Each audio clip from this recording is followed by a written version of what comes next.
You're watching Seahawks Today, powered by Chat Sports. I am merely Tyler Jones here with you. Thanks for joining us. We are going to talk about roster bubble candidates today. I got 3 players that are fighting for their football lives, hoping they don't get deported to the CFL or the UFL, whatever it may be, that they get to stay on the Seahawks roster when the season begins this September. We'll go over 3 players that have a lot to prove over the next couple of months here on today's show. Before we do, quick little fan survey for you. If you've been a Seahawks fan for 5 years or longer, go ahead and like today's video.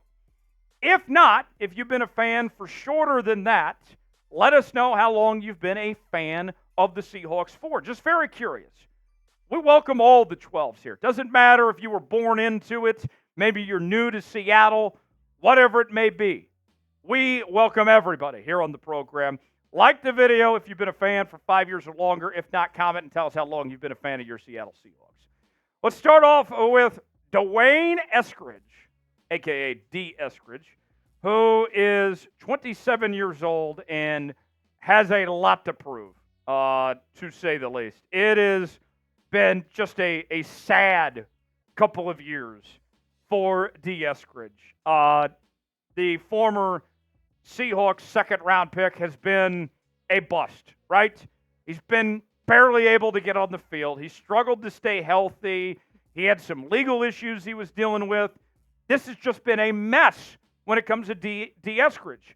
And the other part about it is it's such a waste of potential, right? Because the measurables, he looks the part of a guy that should be a decent receiver, right?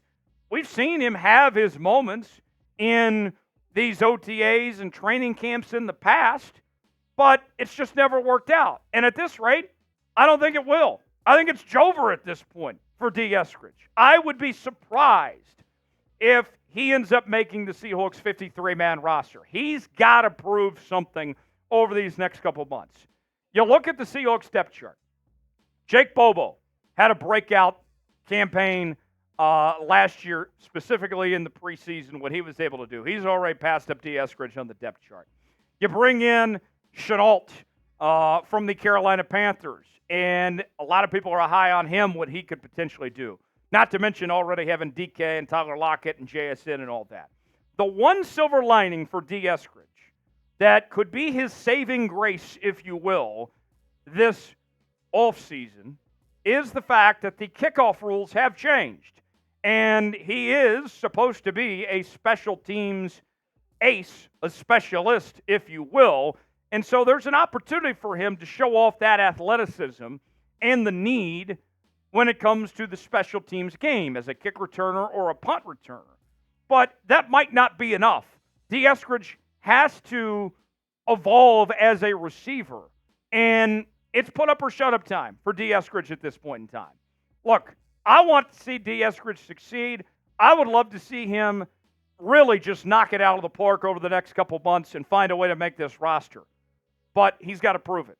And right now, his back is against the wall at this point when it comes to being a member of the Seattle Seahawks in 2024 and beyond. So let's ask you, should the Seahawks cut Dee Eskridge? Is it time to move on? Type Y for yes. Type in for no. Weigh in on our pinned comment today. Let us know what you think. We are talking about your Seattle Seahawks each and every day on Seahawks Today with daily news and rumors. We're doing our live shows once a week. And on top of that, folks, anytime the Seahawks make a move, like if one of these guys get cut here, you know we're going to break it down here on the channel.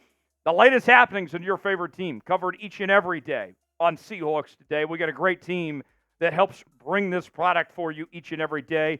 You see Smitty, Big Tex. Those guys are working hard, doing a great job. Glad to have them making this possible for you guys because you certainly deserve it. Subscribe now, youtube.com/SeahawksTV. Let's talk about Stone Forsythe at the offensive tackle position. 26 years of age. And the thing I'll say that's different about him, comparably speaking to Dee Eskridge, it's not a lack of effort, if you will.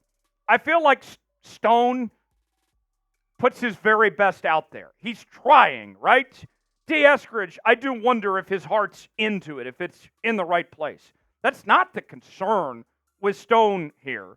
It's the fact that there's guys that are better than him. Stone is putting the work in, but the truth of the matter is the Seahawks have better options at this point.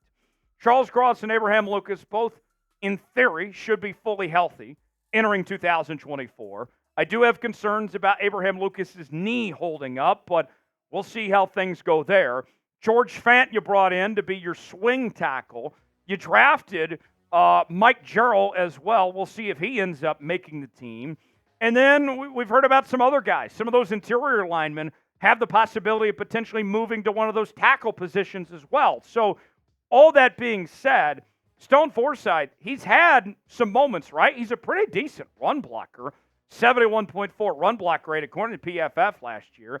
When the Seahawks were shorthanded on the offensive line, he came through for the Seahawks at different times in the past. So with that said, Stone, I like the guy, but this is a tough business. And sometimes you got to make business decisions.